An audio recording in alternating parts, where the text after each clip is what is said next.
नमस्कार मु Suraj farming India YouTube channel Baleshwar आपण मन स्वागत जनाऊँगी।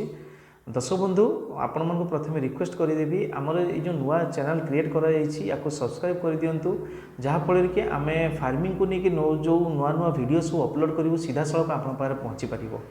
तेज आसतु डेरी नक आम आज डिस्कसन करवा आजिका टॉपिक उपर जो बायोफ्लॉक पद्धति में माछ चाष कर बायोफ्लॉक पद्धति कौन कहीं आम ए माछ चाष करवा से बायोफ्लॉक पद्धति आरंभ पूर्व आप कौन कौन जिनस जानी ना दरकार ये बायोफ्लॉक पद्धति इंडिया को आसला केमी आनीला किए तो आज के डेट ये केते दूर सक्सेस केते दूर फेलियर तेज आसतु दर्शक बंधु से विषय में डिस्कसन करना। दर्शक बंधु ये जो बायोफ्लॉक पद्धति अच्छी यहाँ साधारणतः इंडोनेशिया इज्राएल ये सब देश में आरंभ होता या इंडिया को आनीते इंडिया को पुरुषोत्तम सिंह ही आनीते इंडोनेशिया शिखिकी आनीते प्रथम से ही आरंभ करते इंडिया रे। तो जिते सब वीडियो आपण मैंने देखुं जिते सब आप बायोफ्लॉक से शुणुं सब तांकरी पाखर ही आरंभ होती तो तांको नीति और आदर्श मु आज डेट बायोफ्लॉक रे गोटे वर्ष अधिका है अच्छी पर बहुत किसी शिखिकी मु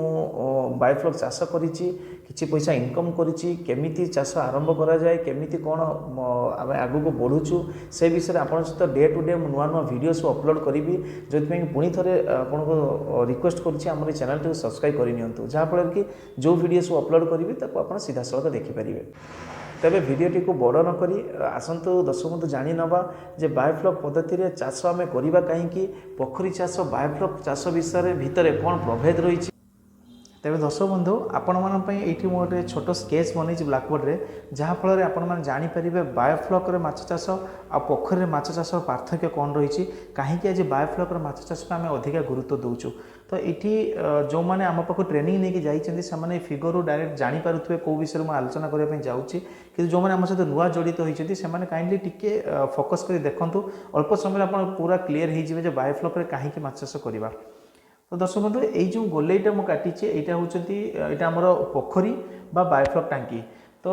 यही साइडटा भावी नि पॉन्ड कल्चर माने पोखरी चाष यही साइडटा भावी नि बायोफ्लॉक कल्चर बा बायोफ्लॉक माछ चाष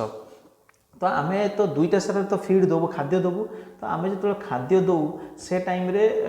माछ जो खाद्य खाए खाइला पर से कौन करे ना जो वेस्टेज को करे सेठी जो साइंटिस्ट मैंने आमर कही ये आउ थे मुझे बुझे दूसरी साइंटिस्ट मैंने कही जे कि माछ जदि 100% दाना खाइला बा माछ जो दाना खाइला तो तार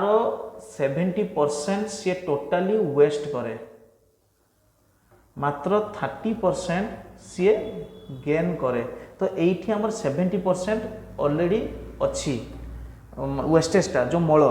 मात्र 30% से गेन कर निज बॉडी को नेला तो वेस्टेज जोटा कला पॉन्ड कल्चर कौन हुए सेटा तले रही जाए जोटा कि कौन सी काम आसे ना हाँ किसी कम आसे कौन जोटा कि आपण मैंने देखिए पोखरी साइड रे गछ लगा जाए गछ लगेबार कारण रही ना बाहर अन्य जगार गछ बढ़ी जिते स्पीड रे बढ़े जल्दी पोखरी साइड रे बढ़े तार कारण एक्जाक्टली यही जिनसटा होची तार कारण ये तले बसिकी गोटे खत हो गोटे एनर्जी क्रिएट हो जाए जो प्रोटीन हिसाब रे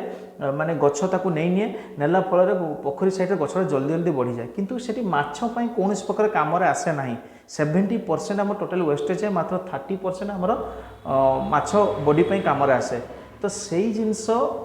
आम एपट को आसतु बायोफ्लॉक कल्चर जदि आम जीवा जो फीड आम देलु माछ खाइला मल आसला तो सेठी कौन हुए ना ये गोटे वर्ड आप मन रखिए आप डिटेल्स कहले या पर वीडियो सब मुझे डिटेल्स कहीदेवी जे आमोनिया कौन ये बैक्टेरिया लिखी ये आमोनिया लिखी फ्लॉक लिखी तो ये गोटे जिनस खाली सिंपली जानी नियंतु तो आमोनिया हूँ जो वेस्टेजटा आम बनाऊँ से आमोनिया क्रिएट हुए तो आमोनिया क्रिएट है फल आम टांकी कौन करूँ आमर बायोफ्लॉक पद्धति किसी उपाय आम से बैक्टेरिया सब क्रिएट करें तो बैक्टेरिया भर जो विस्तृत जीवी वीडियो बहुत लंबा हो तो परवर्ती मुहूर्त आपको भी जनईदेवी जो बैक्टेरिया कौन आमोनिया कौन से विषय जनईदेवी तो आम जो बैक्टेरिया क्रिएट करूँ तो बैक्टेरिया कौन करे ना आमोनिया को खाई लिए आमोनिया खाइला परे एठी फ्लॉक रे कन्वर्ट हो जाए जो फ्लॉक कौन जिनस आपण माने जानी घरे जेतले छेना मरा जाए जो छेना को पानी रू बाहर कर सारा परे जो छोट छोट टाइप रो जो पार्टिकल्स रही जाए सही टाइप रो फ्लॉक ये पानी रे देखा जाए जोटा कि बैक्टेरिया आमोनिया को खाइला परे सेटा क्रिएट हुए क्रिएट हवा फल ताकू पुणी माछ खाए माने सीधा साधा कहया गले खाद्य पड़िला माछ खाइला माछ खाइबार वेस्ट कला पॉन्ड रे टोटाली सेटा पूराटा वेस्टेज हो जाए जोटा कि माछर कौन काम लगे ना कि बायोफ्लॉक रे जो वेस्टेज को आमर बैक्टेरिया खाइला आमोनिया वेस्टेज जो आमोनिया क्रिएट है बैक्टेरिया ताको खाइला या टोटाली खाईदेला खाइला पर फ्लॉक क्रिएट हम जो फ्लॉक को माछ मैंने खाइले जो कि पुणी से सर्कुलेट चलला जो थी कि एठी 100% जो फीड आम देलु तो 100 रु 100% आम काम लगिला माछ मानकर जल्दी ग्रोथ हम से प्रोसेस रे। तो आपण मैंने ये बुझीपे जे पॉन्ड कल्चर आ बायोफ्लॉक कल्चर विषय यहीटा ही फरक जो फीड आम दौचु एठी मात्र 30% आमर काम आसूची किंतु बायोफ्लॉक रे पूरा 100 रु 100% आम काम आसूची। तो से आजिका डेट्रे आम समस्ते बायोफ्लॉक को अधिक गुरुत्व दौचु। तेरे दर्शक बंधु आशा करे मोर छोट प्रयास आपण मानक जन पारि जे बायोफ्लॉक पद्धति माछ चाष कहीं होची बायोफ्लॉक पद्धति आ पोखरी चाष भितर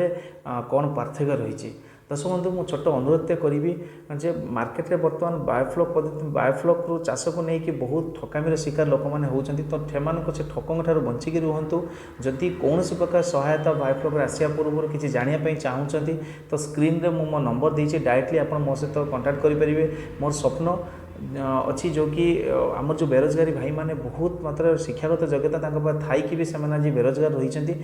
बायोफ्लॉक जड़ित हूँ भल 2 पैसा रोजगार करूँ। आउ थे नुआ वीडियो नहीं आप पहुँची तेणु आम चैनल टी पुणी थर अनुरोध कर सब्सक्राइब कर रखु। नमस्कार, जय जगन्नाथ।